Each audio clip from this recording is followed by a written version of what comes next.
It's a pleasure to be here, and yes, it's a bit tangential, I suppose, to be looking at loanwords into English in a lecture on German. But I think it's an interesting slant, and see what you think. And it's, as an Anglicist, it's what I can offer.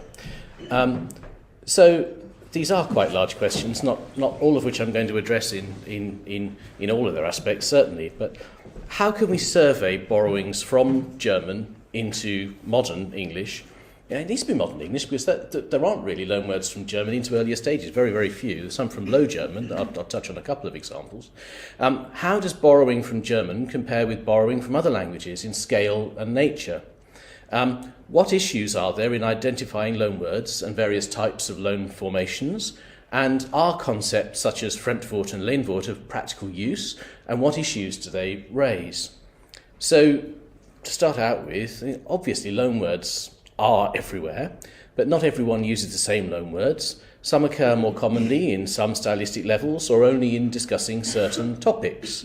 So here's some English. It is English. It's the sort of English that my dictionary, the Oxford English Dictionary, reflects in detail. It has a lot of this sort of thing in it. But it's from a paper in a scientific journal. Unique event mutations inferred from binary marker data were used to condition the possible trees. And if we mark up the loanwords there are an awful lot. They're mostly Latinate. There's some French loanwords there as well. Then if we look at some literary prose, a bit of Alan Bennett from a couple of decades ago, and we do the same thing, we've still got quite a lot of loanwords. We've got loanwords from different origins, and we've got some things that are more difficult to identify as loanwords. If you don't know a bit about historical linguistics and about the history of English words, you won't necessarily identify that, for instance, catch is a loanword. It's in fact a loanword from French. It's an Anglo-French loanword, showing a distinctive Anglo-Norman or Northern French form. Or we have there cast, which is a loanword from a North Germanic language. It's one of the loanwords that reflects language contact as a result of Scandinavian settlement in Anglo-Saxon England. Or right at the beginning of that passage, we've got switch, which is probably from Middle Low German. So there we are. We've got a first German loanword there. And then I like to include something that shows some language that isn't remotely. I suppose it's literary in a broad sense of literary, but not like Alan Bennett. Something from a book intended for very small children with lots of pictures and not very much text, from that classic I will not ever, never eat a tomato, which I've read to my son many times. And we have some loanwords. Well, actually, we have nowadays slightly contentious they and them, traditionally identified as loans from early Scandinavian, from Old Norse. A little bit problematic, because there are similar looking things in Old English, and there's very recently there's been some debate about the extent to which we've got straight borrowing as opposed to reinforcement, as opposed to some sort of influence. There were similar things in Old English. It's not an entirely simple story, but borrowing of a pronoun is big news. That's the sort of borrowing into the core of a language that we don't find very much. Nibbles there is another one that might be Middle Low German or Middle Dutch. Quite nice. And these passages I didn't pick specifically for that purpose, to illustrate the Middle Low German. So that's entirely unsystematic, anecdotal. But what tools do people use to investigate loanwords in the history of English or in the history of other languages? Typically, dictionaries, historical dictionaries, sometimes in combination with corpora. I think people sometimes think, why don't you just use a corpus? You can just run off a list from a corpus and you get much better data. Why do you bother looking at dictionaries which have selected what to include and so on? It's rather difficult to analyse a corpus, even of a contemporary modern standardised language, to look at lexical information. You've got to do all sorts of normalisation, not just for inflections, but you've got to do a lot of correction for words that are homographic. English abounds in these. And as soon as you introduce a diachronic perspective, then you've got all sorts of additional problems. You've got far more homographs, you've got far more spelling variation, You've also got the problems of the skewing of the texts that survive to us. You can't have necessarily a representative corpus of an earliest language stage if what survives isn't necessarily representative of the body of language use. And it's all written in the first place. People do tend to use dictionaries, and when looking at English, they tend to concentrate on the Oxford English Dictionary because it's a historical dictionary covering the whole chronological span. In many respects, you could say it's etymologico-historical because as well as being a historical dictionary documenting the meanings of words and illustrating those meanings historically, it is the primary etymological dictionary of English. There's no other etymological resource that covers all of the vocabulary of English. So it's doing a sort of double job there, which requires us to think about the dictionary that we're taking data from. So the OED that I work on and two of my colleagues there work on, and there are dozens of us, was published between 1884 and 1928. A first supplement was added in 1933, and between 1972 and 1986, a further supplement was added, but that was just adding material to the existing edifice. And all of that was brought together in one sequence in 1989, called OED2, and an integrated edition, really. And now, from the early 2000s onwards, all of the dictionary is being revised, bottom up, for the first time in its history. That's what we all do as our jobs. And to date, well over 50% of the existing dictionary has been revised. Well over 50% sounds vague, but you can measure how much of a dictionary is done in different ways. It's not necessarily a simple number. And that's part of a new edition, which we call OED 3. And on the OED's website, the OED3 entries appear side by side with the yet-to-be-revised OED2. So they're a bit of historical perspective. There we have, he wasn't Sir James Murray. He wasn't the first chief editor of the OED. He was the first chief editor to get anything into print. And there we have some of the magnificent leather-bound early volumes of the 1928 complete run of the OED. Then the 1989 version that brought that together with the supplementary material covering largely the 20th century. And then the OED's website, soon to change its appearance altogether, actually, I can tell you without revealing any state secrets, but that's the way it looks at the moment. So we can just get some data from that, can't we? And here's some tables that I've shamelessly pulled out of a book I wrote 10 years ago that sort of rank borrowings from different languages numerically. And here I've used just the bits of the OED that have been revised because it's easier to compare certain things, but the broad pattern is similar across the whole of the dictionary. It's just rather harder to search. And in fact, some of us are doing some intensive work at the moment to make that searching easier across the bits of the dictionary that haven't yet been fully revised. And here we see totals for loanwords from Latin and from French, hugely more than anything else. Then we've got Greek, rather a special case. They're mostly modern formations in the language of science using Greek elements. Then we've got quite a lot of words that French and or Latin, in most cases sort of composite inputs from both languages, reflecting multilingualism in the Middle Ages in England especially. And then we have German, interestingly, rather more German loanwords than Italian, Spanish, Dutch. So, they look tiny compared with those big lines, but, we can easily take out the Latin, French and Greek, and then suddenly German looks massive compared with everything else. Even compared, you'll see, with early Scandinavian, the words resulting from the Norse settlements, which is interesting because those penetrate much more to the core vocabulary. And then, if we're looking at from borrowings from other world languages, the totals are much smaller. But an interesting thing you can do with a historical dictionary, sometimes it's dangerous, but it's unless useful, dangerous to do it unreflectively, uncritically, is to look at what the dates of first attestation are of the words. So to get some idea of when the words were borrowed, or at least they had been borrowed by this date. The least that a date of first attestation tells you is that the word was around by this date.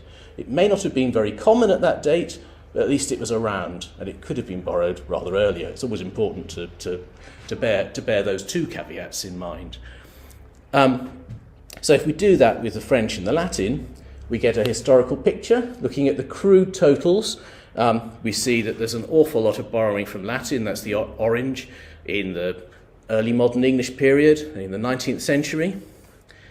I think an important additional perspective is always to look at what the proportions are of all of the new words that are found in a particular period.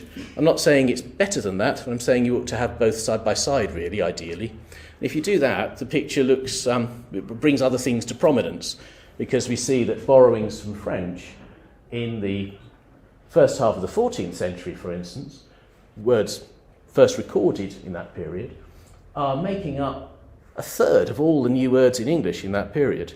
So although the numerical total doesn't necessarily hit you in the eye, looking at crude numbers here, you're thinking of the proportion of all the new words we've got recorded in that period, it's enormous. Which is why I think it is useful to look at those two things side by side. And that's also borne out if we make a comparison with, there's another historical dictionary, the Middle English Dictionary, which is a period dictionary covering just the Middle English period, rather like the Old High German Dictionary covers the Old High German period. And that gives a very similar picture, which is great. If you've got two dictionaries, look at both, because, if it just confirms the picture you've got from one, brilliant. If it doesn't, it raises some further interesting questions. Never look at just one thing if you've got two. But we can also think about what's the impact on different segments of the vocabulary. So we can think about high frequency words. A bit of work I spent some time doing was to look at the 1,000 most frequent words in the British National Corpus. That's a corpus of modern written English. And there we find that some interesting facts. So the Latin and French borrowings slightly outnumber the words that aren't borrowed at all, the native Germanic words, which is very, very interesting, I think. We've got a bit of impact from the Scandinavian loans there. And I'll come back to the others in a minute, because there is one Low German item lurking in there. And when were the high-frequency words borrowed? Again, it's a medieval picture.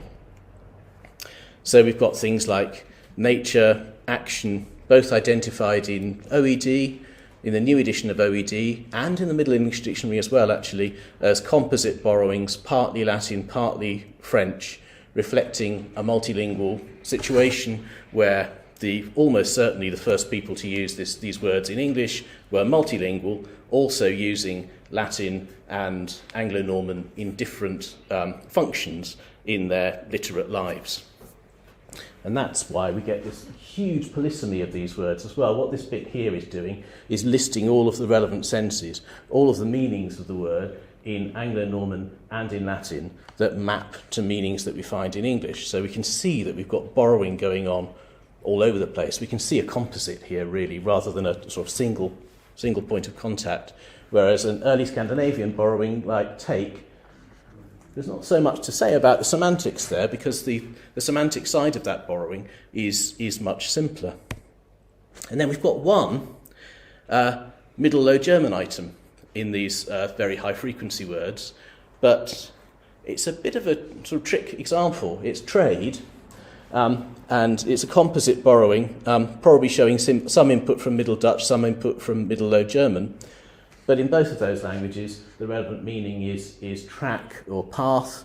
And of course, the reason this shows up as a high-frequency word in contemporary English is its developed meaning commerce. That's the meaning that's a high-frequency meaning in modern English. And to find that, we have to look at a huge number of developments from its first occurrence in Middle English, meaning a track or trail left by a person or animal, to our modern meaning. And it's important to bear that in mind with loanwords. We have to look at whether the borrowed meaning corresponds to the meaning that has become high frequency, if we're going to start doing things looking at high frequency and basic vocabulary and so on. I'm harder up for time than I thought I would be, so I'm not going to say much about basic vocabulary, but we can also, as well as looking at high frequency, we can think about what's basic. We can think about what's the core of the language and what's the usual word that realises a core meaning. And if we do that, we find a broadly similar picture, but we find then French actually comes much more into prominence rather than Latin, rather than the composite French and Latin borrowings. And a bit more going on with Scandinavian loans there. To German at last. So those two perspectives I've tried to squeeze into one graph here. So the blue lines are absolute totals of German loanwords in the revised bits of the OED, and there you have the same view for the whole of the OED. So really all that's changed is the numbers in this axis here are about double, you see. The picture is pretty much the same. So the blue bars are the absolute totals of borrowings per period, and the red line is as a proportion of all new words recorded in the dictionary.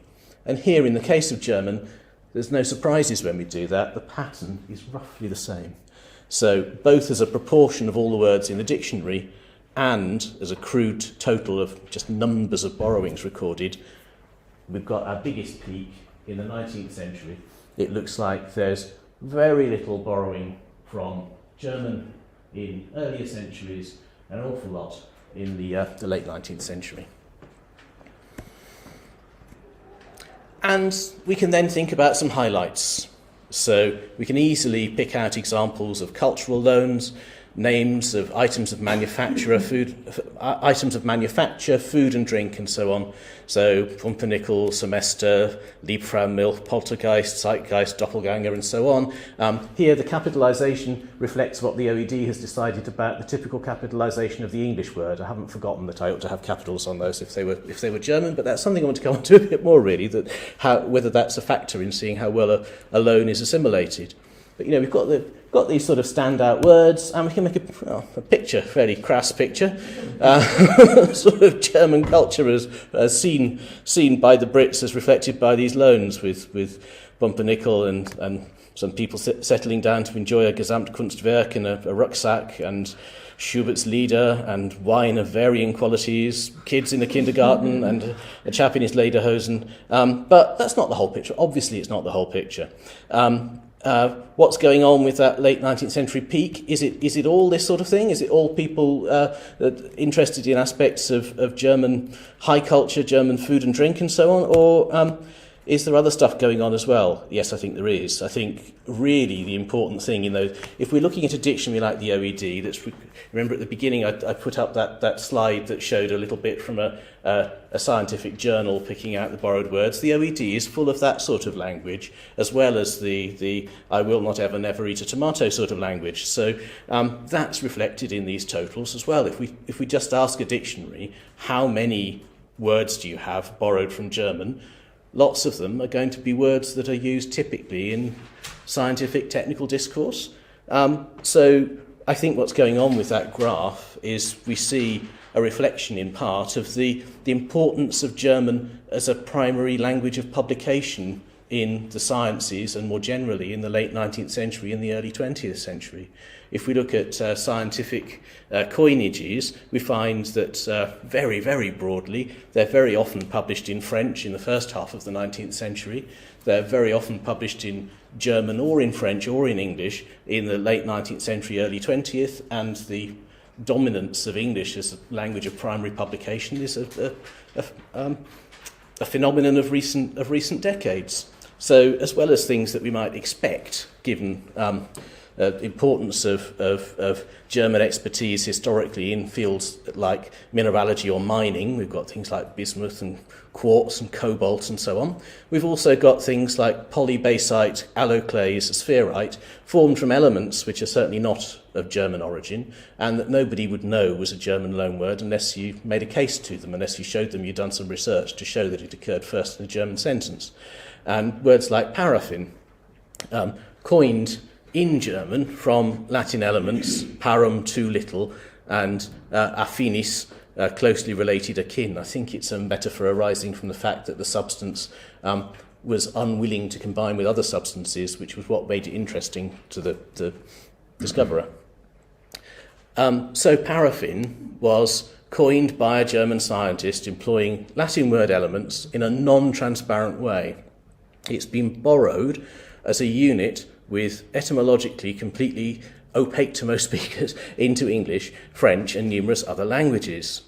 So is it less German than Rucksack or Zeitgeist? Well, in some ways, yes, but a lot depends on perspective, and it depends on what research question we're trying to answer. And you'll see here that in our dictionary, in the OED, we present this as a German borrowing because It's coined in a German sentence by a German scientist and then has been taken up as a unit with little attention to his intended metaphor in other languages, including English.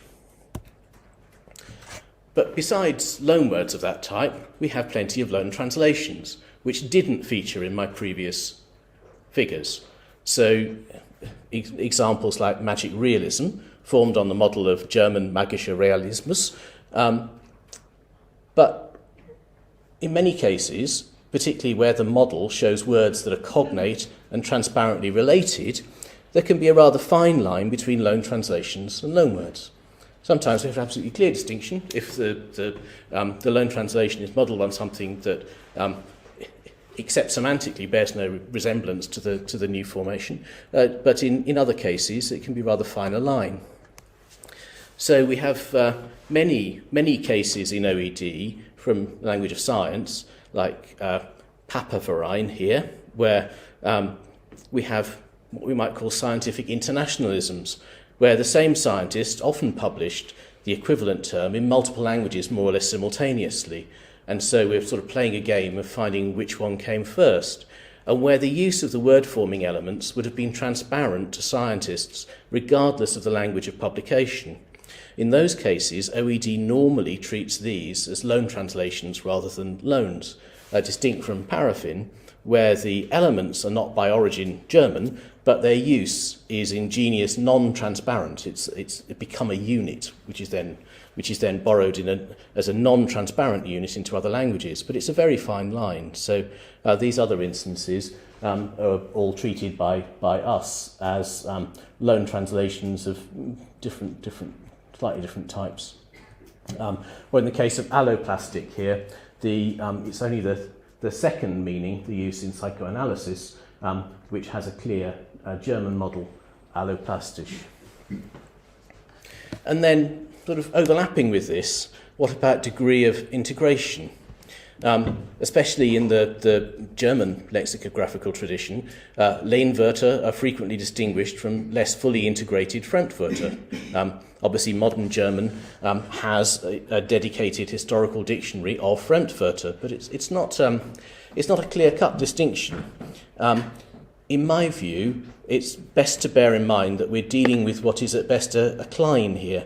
Particular lexical items show differing degrees of integration for different speakers, also diachronically, and with regard to different linguistic features, for instance, inflectional morphology, spelling, graphic indicators of other sorts, pronunciation. The situation is particularly acute for modern English, which has very little inflectional morphology and which can be very tolerant of non-native plural marking in even some medium to high frequency loanwords. What we tend to find are quite messy patterns, and patterns that shift over time, but also between the usage of different individuals in the behaviour of particular words. In features like S plural versus donor language plural marking, varying degrees of naturalisation in pronunciation, typically poorly reflected by our written data. Orthographic features, for instance, capitalisation in German nouns, accents, other diacritics, use of italics or scare quotes in writing, use of contextual explanations and other hedges, rarely picked up on so much in linguistic discussion, but I think actually really important. So a few examples.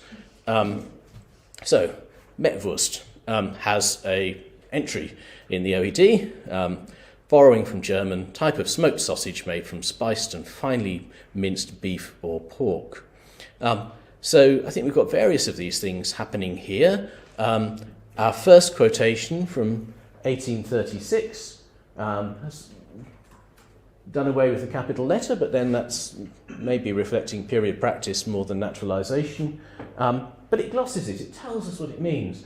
A sort of German sausage usually eaten raw. Well, I don't think I think cold was probably intended rather than raw, but there we are. Let's not follow the culinary advice, but we see, importantly, the word has been used and then it's been glossed immediately. Then the next example, we have the word in scare quotes, so to show us It's foreign, probably, and it's introduced by German relishes of Metwurst, anchovies, etc. And then we have further examples. 1971, we find still people need to be told what it is. Metwurst can be found in the form of a small sausage, ends or horseshoe-shaped Westphalian ring, very heavily smoked, lightly spiced, no garlic. Metwurst is eaten cold, not raw, sliced. So we see that it's a mixed pattern throughout the history of this word. And how should I be pronouncing it? We see that our best research has established that we've probably got three different pronunciation types in contemporary English. We've got the Metwurst, we've got Metwurst, and we've got Metwurst. So sort of decline of decreasing naturalisation there, but what maps to our particular examples? Obviously, we don't know that. So we've got all these different aspects of variation going on. So how naturalised is this? Is it a Fremdwort? Is it a Linguist? I think that's why this is a sort of Kleinel thing, and why it's very difficult, because we've got for different people at different times, we've got different degrees of integration. Malerish, so painterly. It's coming into English identified with a very particular context after the use specifically by Wölflin in 1915 with a translation into English in 1932, and then here commenting on that translation, we've got this example: a linear style and a painterly, a translation of the German word malerisch, which can also mean picturesque. And you see that's been put in square brackets in the dictionary to mean not a proper example, not an example that's yet an English loan, because it really is just telling us the German word malerisch. But you can see that's a Klein as well, because it's not a million miles away from these sorts of examples here where you introduce Metwurst and you have to tell people what it is. So this is a very, very fine distinction between a mention of a foreign language word in an English sentence and something that we can say, well, they haven't actually said the Germans call it or whatever. So it's a very, very fine line indeed. And the reason we felt this one useful to have here is it reflects that the 1932 translation of Wölflin, and then what we've taken as the first more genuine example, 1933, is in exactly the same context, where we have the English watercolourists are always linear and never malerish, so nothing there saying this is some foreign word, but in Wölflin's sense, so taking it back to the German text that's been commented on, so it is being situated in its context. And then we've got italics here, and italics carrying on much later in its history of use as well. And then a slightly more complicated one, kindergarten. So kindergarten has various of these features of greater or lesser integration. So we've got a mutation plural sometimes in English in the 19th century. We find that in the first example. The first example, it's right on the borderline. The so-called gardens for children, Kindergärten, arranged according to Froebel's system. It's right on the borderline between citation of a German word and anything that's a borrowing. But in 1852, we've got Mary has not yet found a school, we've sent her to a kindergarten. Well, that could have been written yesterday, couldn't it? And there's no, certainly from that amount of quotation, there's no indication that this is perceived as in any way a foreignism. But we've got a variation in capitalisation going on. But then we've got a semantic aspect to this one as well, because everybody else in the room is going to know this better than me, and I haven't done my homework. So I'm fairly confident that this use corresponds reasonably closely to how Froebel was using the word. I think this use doesn't. The typical North American, South Asian use to mean a bit within the school, like the nursery bit in a school, rather than a separate establishment. Although I don't know, probably everyone else does, whether that use is now also current in German. No, it's not. Okay, kindergarten's still a separate institution, yeah. And figurative uses, something resembling a kindergarten, which is very interesting for reflecting degree of integration. The turn of the last century as a nickname for a group of young men recruited to assist with reconstruction in South Africa after the Boer War, showing us the degree of integration of the word by that point in English. Also, it's compounding. So we have attributive uses of or relating to a kindergarten, the principle of the kindergarten system, a few kindergarten songs, kindergarten work, and so on. And some which have gained greater traction, greater frequency, so therefore picked out with further illustration: kindergarten class, kindergarten student, kindergarten teacher, and then attributive uses, in other words, as the modifier, reflecting this figurative use, something resembling a kindergarten, often with implications of youth, childishness, and so on. So we've got kindergarten simplicity, kindergarten talk, and so on. Maybe that's what I'm giving you now, for which apologies if so. And kindergartenism, productivity of derivational forms. And another one, kindergartner. Well, this is interesting because if we're sort of counting units in a dictionary, this is another sort of problem with that approach, in that we could argue we've got two different words here, although the boundaries between the two get a bit muddly as well, I think, because we've got here, the etymology is explained by me and my colleagues, is partly in the alpha form, so alpha forms kindergartener, from kindergarten plus the ER formative in English, therefore a derivative formation in English after German Kindergärtner. So that's provided the semantic and formal model. And partly in beta forms, so beta forms we've got here Kindergärtner, and having lost its umlaut, how's that being pronounced? That's a tricky one, I think, from German Kindergärtner. So we've got something that is partly formed within English by derivation, modelled on a German lexical item, partly a borrowing from German.